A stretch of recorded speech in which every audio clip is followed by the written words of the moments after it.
Hi and welcome back to this Tungsten Tales Tech Special. Again, I'm joined by David, the creator of Dart Connect. In this episode, we're going to look into how you can use Dart Connect to practice, to improve your game, or maybe just have a game with your friends who live anywhere around the world. How does this work, David? Well, thanks, Chris. So again, one of our core missions at Dart Connect is to figure out ways to get more people to play more darts more often. And I don't know how many times I've been trying to ring people up at the pub, or I'm at the pub, and there's actually no dart players there. Yep. So that's why we came up with these variations of how to throw more darts. Of course, normally we'd be using an iPad or an iPhone. So it works on your phone, Android, laptop? It's actually a web app, and that's why you get it directly from Dart Connect. Just go to dartconnect.com, and you can download it there and subscribe to the program. But this allows us to play it on any platform without having to maintain 3 or 4 different types of code. Right, okay, so that's why it's so quick when I'm watching at home, as we discussed earlier. When I'm watching matches that are being played on the PDC, it's just... Exactly, it's just running real time. Yep, running through your browser using WebSockets, blah, blah, blah, but that's more tech than we need to know. Way too much tech. But just to make it easier to demonstrate, we'll use the larger tablet here. And by the way, everybody asked about this tablet. I was going to say. They don't make them anymore, but someday somebody hopefully will step back up and make these again. So the first scenario we'll go through, just to keep it simple, is you're here in the UK, I'm back in the States, and you give me a ring, you send me a text and say, let's play. I go ahead and go in and set up the match, just the way we want to play. We have our normal practice routine. Yeah, so say we normally would play 501. Yep. And what I'm going to do then is I'm just going to text you or email you a code. The system automatically generates a code. You'll log this code in and hit continue, and then you'll automatically join me. Wow. So make it super simple. But everybody else can still watch, right? Yes, if you choose to make the broadcast, to make a public match. Yeah, absolutely.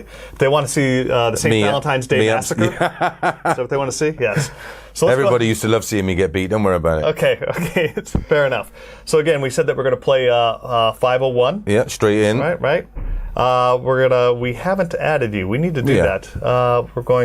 We'll pick Casey as a Mark. We'll pick Mark as a surrogate for you. Again, we're gonna pick. We'll go ahead and bull up. Let's just play 7 legs. That way we can get that 7-0. Okay, so now we could do, because we're playing online, we could play random. Yep. Or we could actually, if we had cameras, we could still bull up. We'll do random here. And because we know you, Mark, as your online nickname, that you're going to be better, we're going to go ahead and give you a handicap. So we can actually, so if we were playing literally in real time, and obviously you couldn't win, so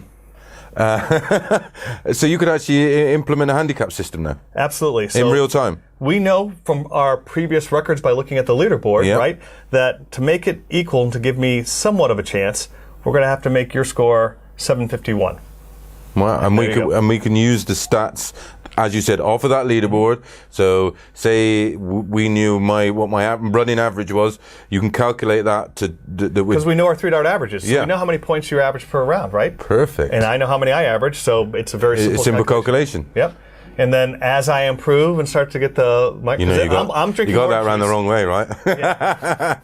I do have it. No. Yeah. Absolutely. We'll anyway. So then, just like any other match that we've scored, David starts off, and because it's early for me, I have breakfast. Yep.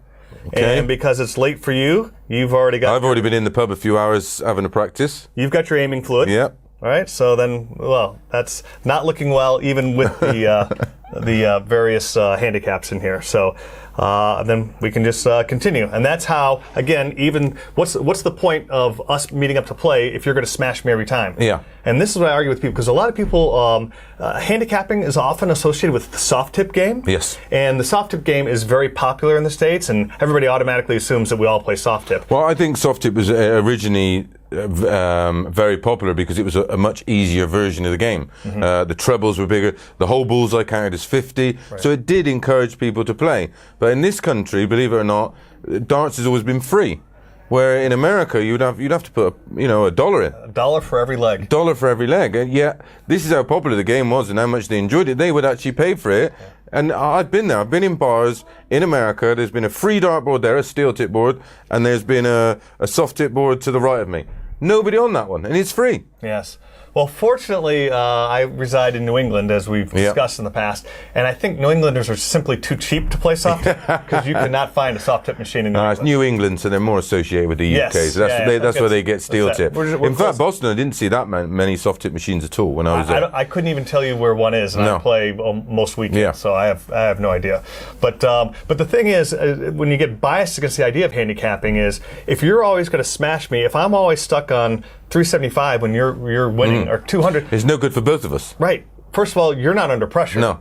And I'm not practicing my doubles. And you tell me, with your experience, is practicing your doubles important to win? Absolutely. It's the be-all and end-all. You don't win a leg. You can score all you want. We see it so often, especially lately. Insane amount of players that are missing 9 darters and losing legs. So it just shows you how important the end part of the game is. But I think we all love the big 180s. I used to play a practice game, which maybe we could get going on here at some point, where we both start at 5-1 and every leg I win, you come down 20 points or I go up 20 points. Ooh, so I like that. If I won 4 legs on the trot, I'd be at 6-01, you'd be at 5-01 if you got one back. And the way we used to do it was I used to give him a 200 start, and every time I won a leg, he would get 20 more, and I had to get us back to 5-01 apiece.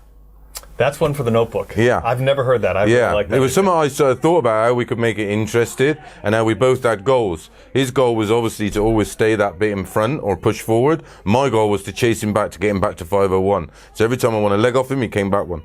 He came closer to me. Wow, I like that. That's good. Someone's going to nick that. One of my great ideas. I thought about it this years ago. And to be honest, the real reason behind the handicapping, the inspiration was because of my wife, Shelley. Okay. She's a very competitive athlete and has been unbelievably supportive of this 12-month project. As they say, behind every great man is a greater woman. A greater woman, for sure. And when I originally came up with this, I said, hey, we're going to start handicapping, because she doesn't play competitively. Right, okay. She enjoys the game, but it's just a social play. I said, we've got to come up with this so that we can make it interesting. And that's why I refer to it as the marital aid, because it certainly helped our marriage. But what was interesting about it, and she said, do you play for doing the dishes and for whatever I can get out of. But the thing is that she said, she commented after a while, because she still resisted it. She's hyper competitive. She still resisted, and she goes, I noticed that you play so much better when you've got a handicap and you have to make up 200 points. Yeah. And what I found is, even psychologically, like, I don't want to blast somebody. I just want to win. Yeah. But when I've got a 200-point handicap, there's no messing around. Yeah, you've got to be switched on. She can hit the board. Yeah. So it's not a gimme. So I find it helps with both players. And then how would I use this in terms of, say, I couldn't find anybody to have a practice with, or I just was having, say, a session on my own where I just wanted to focus on certain areas? Does it have some built-in practice games that I can use? It does. The most prominent way that people in the States use it now is to play against the computer. Yeah. So, right? So the computer has a level? Yep, absolutely. So let's go with 501, right? And I need to change the players here, though. Let's do that. So we're going to take out Mark, and David's going to play against Dart Connect. Right, okay. And now I have 12 levels. Wow. Okay. Now, for me, I would be around level 7. Okay. I suspect, where would you start off? Because we've got the points per round that it averages. So I'd about 90. Okay, so 91. So we'll choose 11. My 2 favorite features on this is adaptive play. And which means what? So adaptive play, what that allows you to do is, it's going back to your idea a little bit of the plus or minus. Plus or minus, right? So if you beat the computer, it's going to go up a level. Wow. Okay. If the computer starts to hammer you, then it backs off. See, I mean, there has been other types of software out there before, which basically just sort of, it'll randomly play at one level, but it won't adapt to your own play, which is a genius idea, because normally you'd have to go up and down manually, go up and down the levels. Where if I was playing say I want to play the computer a best of 11, what they play on the Pro Tour or the UK Open qualifiers, that's the format I want to play. I don't want to, and I want it to adjust to me. So if I'm having a slow day, I don't want it just to trounce me 6-0. I want to get chances like you would do in a normal game. Exactly, right? Because that's the thing. When you look at, we were talking about, in another episode, we were talking about Gary Anderson's performance. Yes. Right? He doesn't have the highest 300 average, but it comes down to it, he's got the clutch shot and get it. By the way, that episode is available there. just click on the link. But stay with us for now. Yes. So, and some people have come back to me and said, you know what? I don't care. I'm going to play at level 10 until I can beat it. Okay? And that ain't gonna happen. God bless you if you're that kind of glutton for punishment. Yeah. But going back to our philosophy, we want to get more people playing, to play more darts more often. Yeah. And if you're off that night and you're just going to get hammered, then you're going to say, I don't feel Just it put 'em tonight. away. Throw the darts and you're done, right? Exactly. Why not let the system come down to your level? You finally get one, and you're like, I know it's going back up now. I'm going to get it. Yeah. And now you ride that. Exactly, yeah. So if you played just 3 more legs that night, Yeah. isn't that to your advantage? And you see that in a real time match. You watch two pros; they will like start to carry each other along, and that's why I think we're seeing a lot more players like your Matty Edgards, like your Jared Coles, and them type of players that are all of a sudden producing legs of matches of pure quality because they're getting dragged along. This will do the same thing with you. Mm-hmm. Absolutely. The other feature, which is it's your personal preference. Today I'm going to activate it, which is no delay. Means that the computer scores right away and you can play as often as possible. Right. What I personally don't like about that is that that's not, some people say like, oh, now I can play, I can play 6 more legs tonight. That's fine, but now you're not pacing yourself the way somebody else You're not playing at the same pace you'd play in a match. Right. But, so again, you put it in there.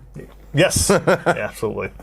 So here, now we'll go ahead and start. We're going to cork for start. Of course, we can't play, the computer can't score, so I normally just, there's 2 things I take that back. So is this basically random like a coin flip? Coin flip, yeah. Okay. And we can do a coin flip too if you want to determine who. If you want to, oh wow. Okay, right? Yeah. I try to tell people you can just hit random, but some people prefer the coin toss, so that's good. But another interesting practice routine that some people do for this is they'll say, if I hit a bull or the double bull, I win. If not, the computer goes. So then you do actually get bulling up practice, which is a great idea. Right. So because most matches now, years ago, it was a coin toss. Years ago in the BDO, it was a red or green ball, believe it or not. Really? You put your hand in a bag, and if your name was out first, you put your hand in a bag. If you got the green ball, you had the choice to throw first or second. Oh, wow. Yeah. And most games then was best of 5, so it was fairly important that you won the cork. Oh, absolutely. Yeah. Yeah.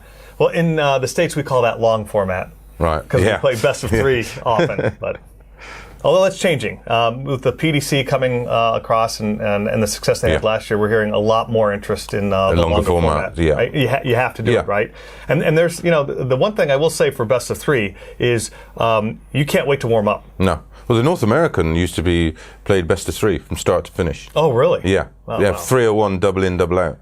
I made my first trip there. Eric Bristow won that 5 times. I remember going there for my first trip. Didn't do my due diligence. Didn't do any research. Walked up. 15 darts later, I'm 2-0 down and walk off. And Eric thought it was the funniest thing he'd ever seen. My first trip to America, spent all my money to go in, and all I did was throw him 15 darts. Nice. The guy was unbelievable. Yeah. So that's how tough that is. That used to take some winning. Right. I wouldn't know. I didn't go again. So here we'll go. We'll do our random start here. Yep. And Dart Connect wins, so it'll score. Wow, that's punishing. Now David will go again, and he gets his normal 26. Right, and again, right. So I'm gonna. So as you're playing now, the computer is adapting to your performance. So it knows you want to play at a good level, but because you're going to get, at the moment you're getting beat, it will sort of effectively slow its. It won't for the leg. No, not the leg, obviously. Right. Yeah. So we'll do it. It's going to win pretty quickly here. Yeah. So I try to show a little bit of a fight. Yeah. And then I get back to my normal throwing average here. And we'll do one more here, and then you'll see how it goes down. So right now we're playing Dart Connect 11 level. Yeah. And what is the top level? 12. 12. Wow. Yeah. But it goes higher than that. It's kind of like if you start beating it at level 12, it'll go higher. Yeah. It'll keep going. Yeah, that's a genius. I mean, we looked at it, and it was sort of just over the 90 average, which would be 16, 17, 18 darts, and it's exactly produced that kind of leg. So we'll see if it gets this. Yeah. There you go. So it gets it right. So now we've got the auto start, so it automatically goes on, and now you will see it's playing 10.7. So it's dropped down a level because you were that far behind. Yep. That's genius. Yep. Absolutely genius. Well, we've given you all the information you need. It's dartconnect.com. Thank you very much to David. I know you want to thank your very patient wife. I do. There's 3 groups of people I'd like to thank. Obviously, the whole technical crew that made this happen. We've got them recognized on our website. I'd also like to thank the the launch team. They were the first 1,000 people that joined. And Dark Connect did not work anything like this. And they came out of the woodwork and they pledged and they joined. And it was that seed money that's going to enable all of us to enjoy Dark Connect going forward. And lastly, I do have to thank my wife. Without her patience, her middle name Patience, I was going to say. It's I don't know how else to describe it. There were some sleepless nights there, and we've got some things going. But she's obviously very excited now and looks forward to going to Vegas this summer when the PDC returns to North America. And thank you very much, David. Loved your company for the last couple of months, and a safe trip back to America. Thank you, Chris. Thanks a lot, guys.